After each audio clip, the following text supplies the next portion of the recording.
My friends and I were surrounded by a tribe of natives. Oh no, someone began to whisper spells in an unknown language. Panic seized me. No, I don't want to die. Not like this. I was friends with Lily, Jenny, and Dolly since high school. It seemed that we were completely different.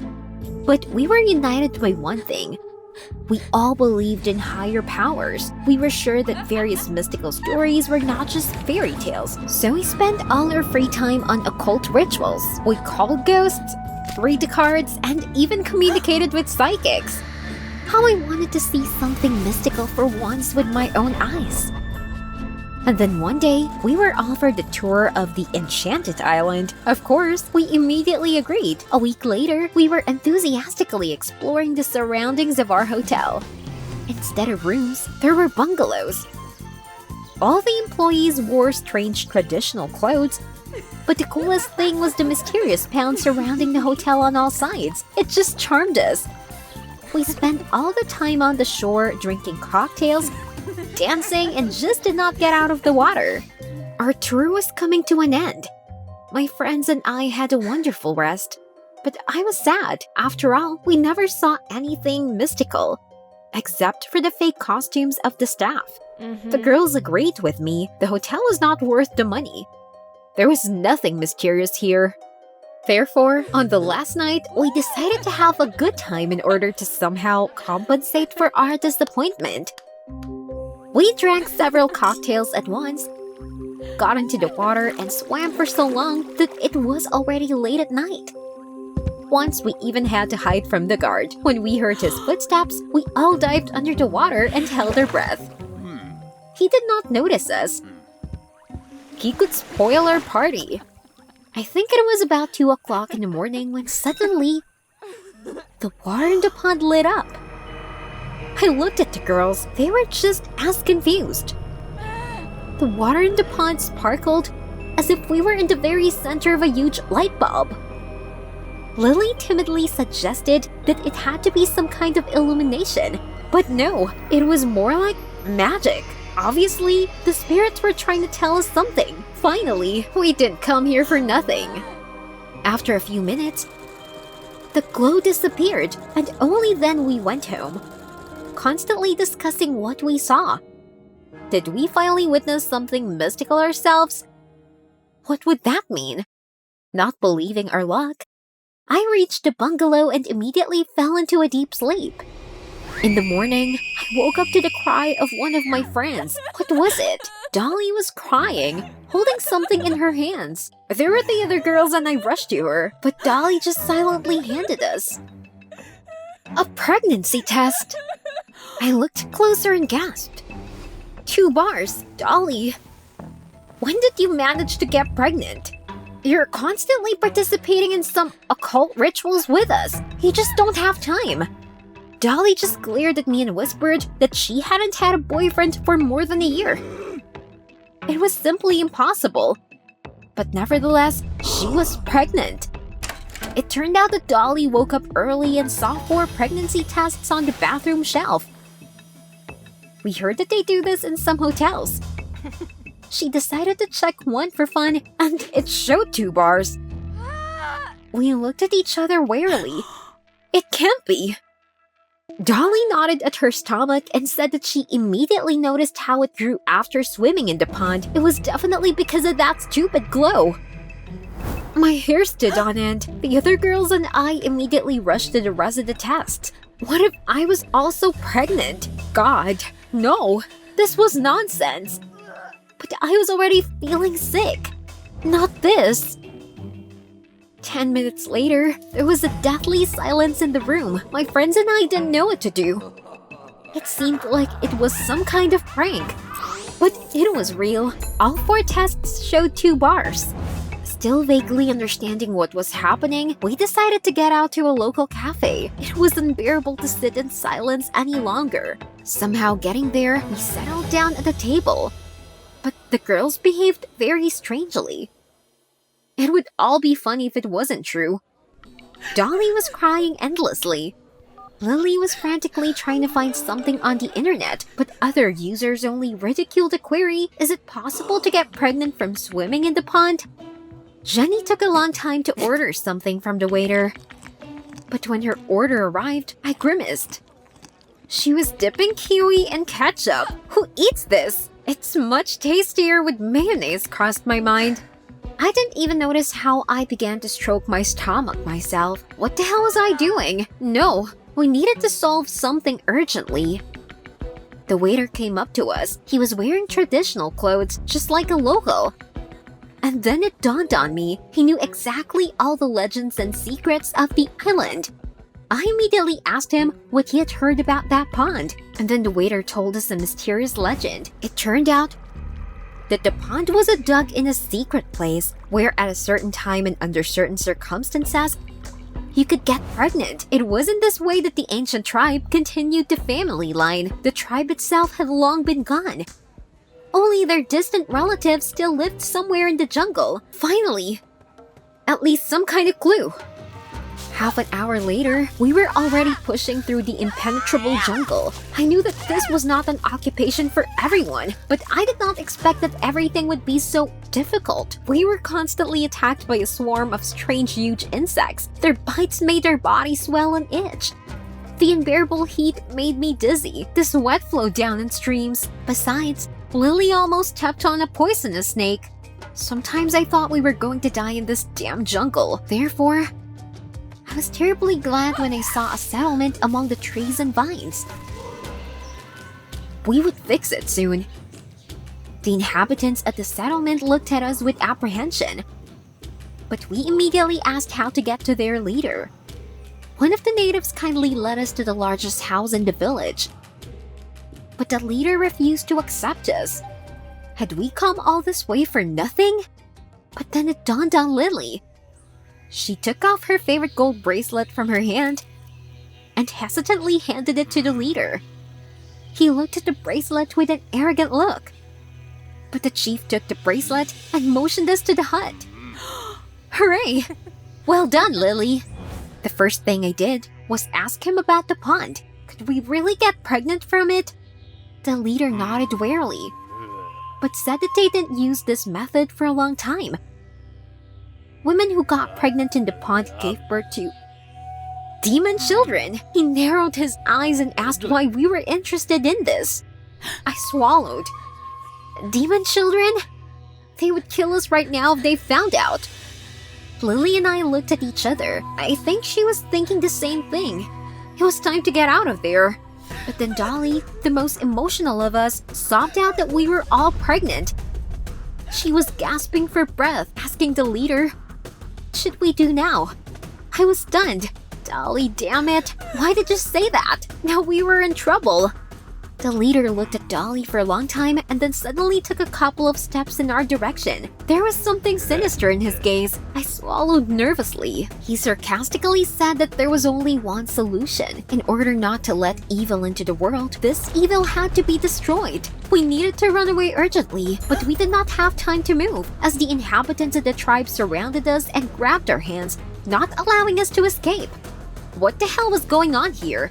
The natives were whispering incomprehensible spells. Their strong hands did not loosen their grip for a second. I could not believe that all this was happening in reality. Then the leader spoke again. He was sure that the god of their tribe would definitely appreciate such a sacrifice. I couldn't see anything anymore because of the tears. Was this the end? And suddenly the people of the tribe laughed out loud. They let us go and smiled. This was a prank. Gotcha? Wait, what? I had no time to recover from the shock yet. The leader said with a smile that no one had ever been pregnant in that pond. We just turned out to be very impressionable. It turned out that the hotel staff heard how much the girls and I discussed occult rituals and decided to prank us. Of course, the pregnancy tests were fake, as was the legend. And the pond glowed only because of the backlight. I couldn't believe that we have been so played. Lily smiled awkwardly and Jenny shouted that they shouldn't joke like that, but I felt relieved. I realized that you can't believe everything. Any information needs to be checked, otherwise you get into such scrapes. It seems that instead of occult practices, it's time for me to improve my knowledge, for example, in physics or biology. At parting, one of the hotel employees said that they had another offer for us. An overnight stay at the top of the enchanted mountain of broken hearts. No, thank you. I winked at my friends. Now you can't fool us so easily. Did you like the video? Subscribe and like it. Support the channel. Thank you. In a live video on Instagram, I took the baby out of the crib and at the same time showed my followers my perfect tummy. I was asked how I got my perfect body back so quickly after giving birth. Well, I'll tell you about my super diet in the next live video. I turned off the camera and handed the baby to my nanny Lena in disgust. Lena, put him away. He stinks. Who gave birth to him at all? Couldn't they have given birth to a prettier baby? I hate children, but this is a hype topic. So a year ago, I decided to find a surrogate mother. She did all the dirty work while I posted pictures with a fake belly in stories.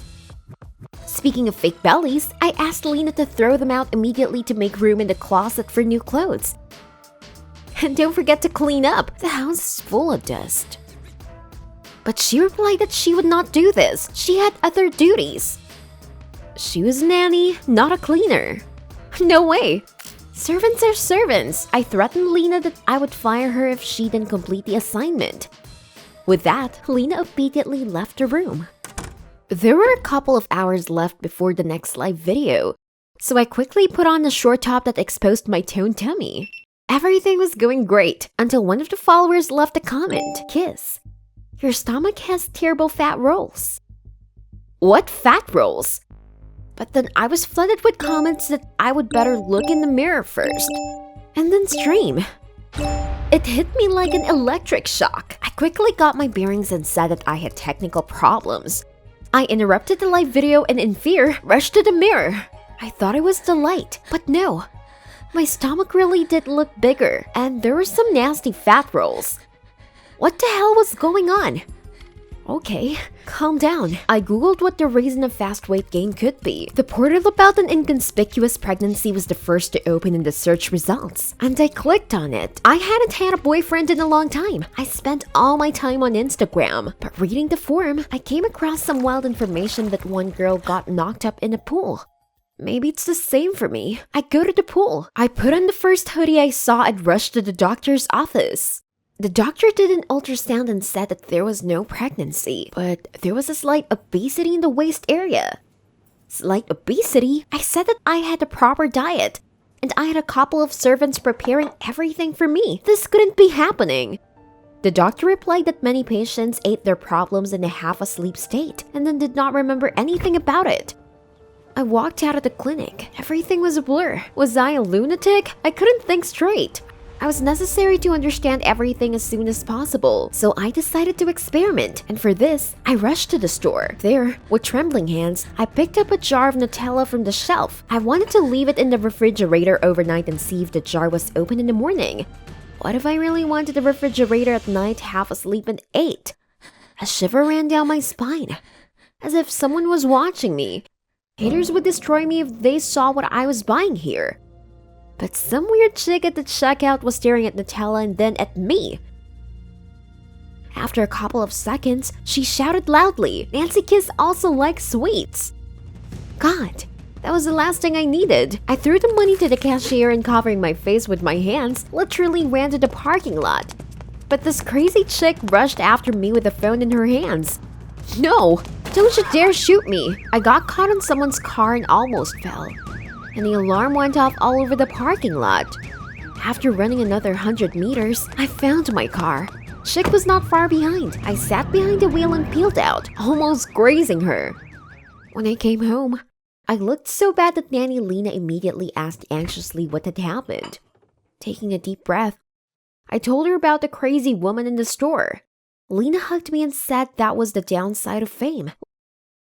Lena used to dream of meeting me on the street too. Now she worked in my house.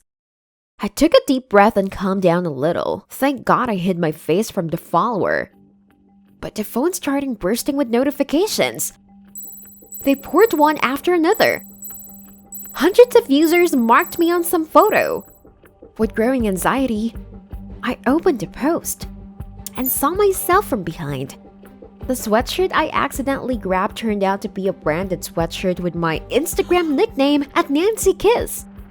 But that wasn't the worst part. The worst part was that I looked fat in that photo. Very fat. They wrote that I was just a fatso. And my diet was a complete fraud. Followers began to unfollow one by one. My Instagram was already emptying. My life was collapsing before my eyes, and my stomach was getting bigger. I didn't know what was going on, and it was driving me crazy. Lying in bed, I didn't scroll through my Instagram feed for the first time in my life, but instead hoped to get to sleep and forget about this nightmare. All night I dreamed that I swelled up like a huge balloon and finally burst. The pop woke me up. There was a sticky cold sweat on my forehead. Getting out of bed, I immediately looked at my stomach. It already really looked like a pregnant woman's. I rushed to the refrigerator, but the Nutella wasn't touched. And I saw a missed call from John, my agent. Trying not to panic, I called back.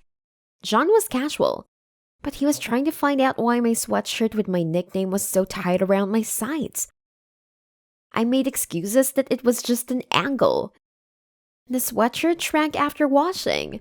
John reminded me of the live video I'd promised my followers. In 3 days, I had to talk about my diet in a stream with advertising partners. 3 days before the live video. It was urgent to do something with the stomach. I worked myself out and drank only the hot water Lena left at my door. But no matter how hard I tried, there were fewer followers. And I got fatter and fatter. Soon I couldn't even fit into a tracksuit. When I was a few hours away from the live video, I realized that my methods were not working. Then I rushed to the shapewear store. Instagram had not paid for a week. There was still some money on the card. I bought a huge corset with it. I couldn't believe I was buying it for myself. When I got home, I laced myself so hard I could barely breathe, but I still struggled into my widest hoodie. I was completely broken, but I gathered my strength, chose a good angle, and started the live video. As soon as I was live streaming, the haters immediately bombarded me with comments that I not only had a stomach, but also my brain was swollen with fat. They were furious that I decided to show up on Instagram in such a form, wrote that they were disappointed in me. I could not resist, interrupted stream and began to sob in the next room. A child immediately began to cry. Lena came in and told me that there was always a chance to make things right. Maybe I just needed to change my attitude. I emotion screamed that she was not hired to be a smartass, so she could get out of my house. When she left, I sat down at my laptop to play Bubble Shooter to calm down. And wow, I saw a dozen letters from advertisers. Finally, they showed up. But there were reports that all contracts with me were finally terminated. I was out of money. With trembling hands, I dialed my agent. What am I going to do now, John? He was silent. And then with a sigh, he said that he had to stop working with me. Will you leave me too?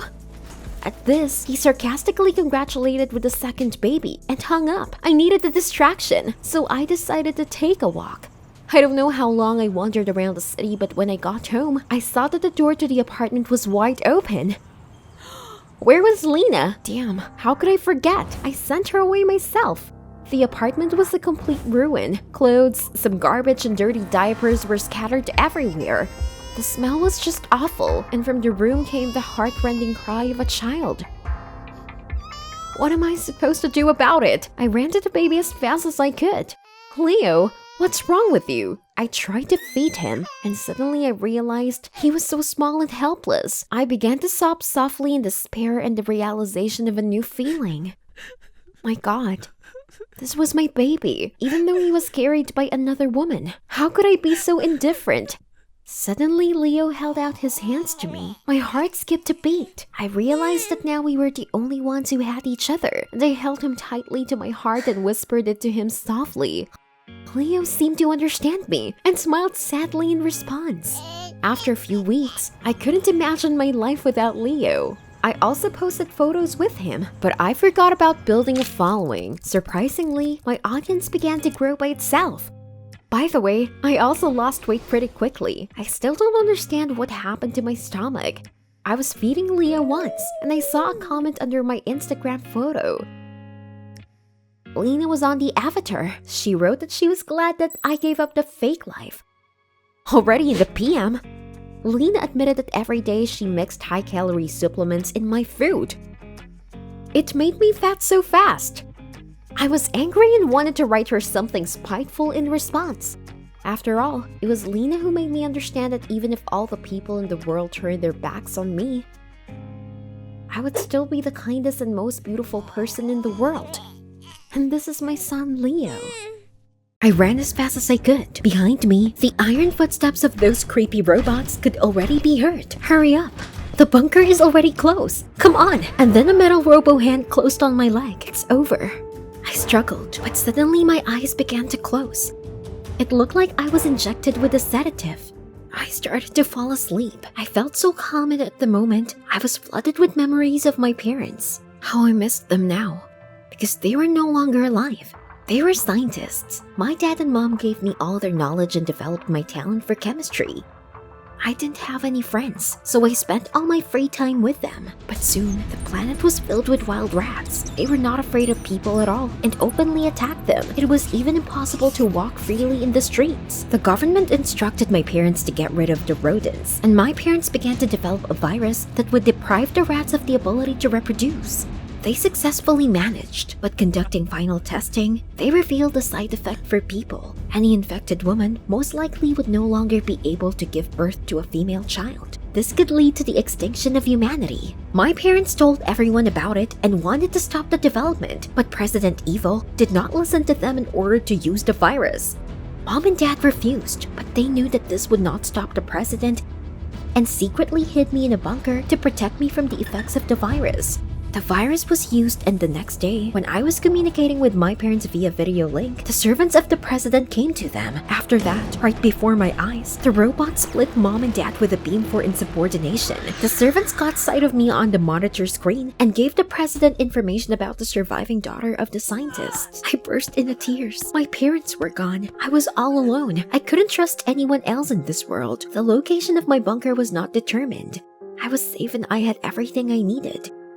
In addition to the food, my parents left me a lot of books and a screen where the main news was broadcast. From them, I learned the virus had spread instantly and had already worked successfully on rodents. All the channels were talking about it. Gradually, the anger gave way to apathy. I lay in bed all day thinking about what had happened. One day, I learned from a regular news release that the virus still had a side effect that my parents had warned about. Not a single baby girl had been born in the last few weeks. But my parents did not have time to make a vaccine that would have saved the world from the virus. That day I couldn't sleep until late at night. I kept thinking, and at some point, I decided for myself that at any cost, I would finish the work of mom and dad. My love of chemistry would definitely help me. I spent days trying to figure out the formula, but every time it turned out that something was missing.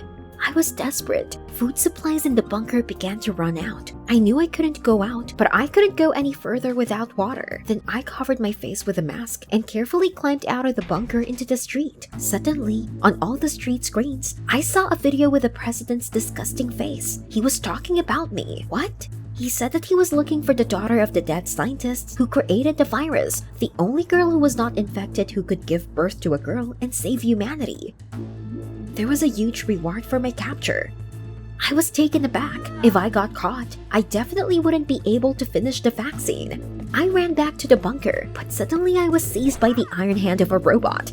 Apparently the mask had slipped off my face, so I fell into the hands of the president. I was distracted from my memories by the voice of President Evil, not from the screen this time. I woke up in a large office. I was surrounded by a ring of robot guards, and Hotly Evil was not far away. The robot guards helped me, and I listened with disgust to the president's speech about saving humanity and the need for me to become an incubator for birth. This was the only way to save the world from extinction. What? Was he going to force me to give birth to girls? Well, no. The president told me to think about it and quickly left. I stayed in the office, surrounded by the robots. I'll think about it, Mr. President, but only how to escape from here. I looked around. I got an idea. I told the robot I was thirsty, and when he turned away, I grabbed a chair and threw it at it. I immediately ran to the exit, and suddenly there was a dead end. There was only one door on the right, and I rushed in. That turned out to be a chemical laboratory. I saw a young guy in a lab coat, with a badge with some kind of emblem on his chest. Please save me, I whispered. The guy looked into my eyes in a strange way and showed me to get under his desk. I barely made it. Immediately, the robots barged in. They scanned the room with their beams but missed the table as the guy blocked it with himself. Nothing was found and the robots came out. As soon as the door closed, the guy threw me a cloak with a respirator, and when I put them on, he told me to follow him. Why was he helping me? The guy silently led me to the back door. And suddenly the scientist stammered, "You have Dad's eyes, don't you?" I was taken aback by the surprise. "Did you know my parents?" The boy nodded, embarrassed. His name was Frank. He said he was an intern in my parents' lab. And then he blurted out that my parents' case was alive as long as I was alive. I was wary. He took me outside and then handed me a piece of paper with an address on it, saying that I could contact him if I needed any help. No way, I could handle it all by myself. I pulled my hood up and ran to my bunker. I continued to work, but the experiment seemed to have reached a dead end. The formula was perfect, but in practice, the substances did not combine at all. And then it hit me. I needed a laser cannon, but it was only in the scientific center. How do I get there? I spent the whole day trying to work out a plan to get into the center, but it just didn't seem possible. And just as I was getting desperate, I suddenly remembered Frank. He had to have access to it. I thought about it. After what happened to my parents, I couldn't trust anyone else, but still Frank worked with them. And he helped me escape. So I went to the address on the piece of paper. I knocked gently on the door, but no one answered. What if this was a trap? There were robots everywhere, and if they saw me, I was dead. Then the door opened. Frank saw me, and then he invited me to come in. From the doorway, I blurted out that I needed a laser cannon for something important. It's about my parents, I added, looking down. Then Frank nodded decisively and said that if I wanted to get a cannon, we would have to go right now. We got to some slums in the rain. Frank went to the door of the rickety house, but instead of ringing the doorbell, he tapped a tune. When the door opened, I saw a guy in a threadbare robe. He had a badge with an emblem on his chest, just like Frank had when I first saw him. And then it hit me. I heard from my parents about an underground society of scientists who opposed the president. It was their emblem. The guy led us into the living room of the house, converted into a laboratory, in the middle of which stood a homemade laser cannon. Then I noticed the other guys in the room. Wow, how many of them? I wanted to talk to them, but Frank said we might have been tracked. We had to leave. We took the cannon and carefully made our way to his house, constantly looking around. When I saw my face and the amount of the reward on the screens, something went cold inside. Frank seemed to sense it and put his arm around my shoulders. We were saying goodbye when Frank blurted out that he knew what I needed the cannon for. It looked like I'd made a lot of progress with the virus vaccine. I was taken aback by his question. How did you know that? Frank said he was secretly developing a vaccine himself, and suddenly he timidly suggested if I would like to continue working in his home laboratory. I hesitated again, but considering that Frank had already helped me several times, I agreed. The thought that we were now allies made me feel so warm. As soon as we got to Frank's house, we went straight to work. We heard on the news that President Evil had increased the search robot army and increased the reward for my capture. It was necessary to finish with the vaccine as soon as possible, but the laser cannon for some reason did not help with the formula. We worked at night and I was dozing off when I was startled awake by Frank's screams. What happened? Frank was quick to say that the substances had finally come together, but he also added that there was something missing from my formula. Don't hesitate, speak. But then Frank hesitated a little and blurted out that to finalize the vaccine, we need to combine our DNA. The DNA of a man and a woman.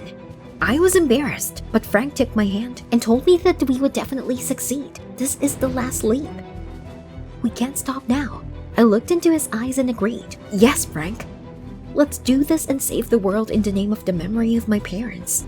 While he was setting up all the devices, I couldn't find a place for myself, but now everything was ready. I held my breath, and Frank only squeezed my hand tightly to take the blood from my finger. We added drops of our blood to a test tube and pointed a laser at it. At that moment, a bright flash lit up the room. When my eyes adjusted to the light again, I saw Frank smiling. It worked! Without realizing it, I threw my arms around his neck.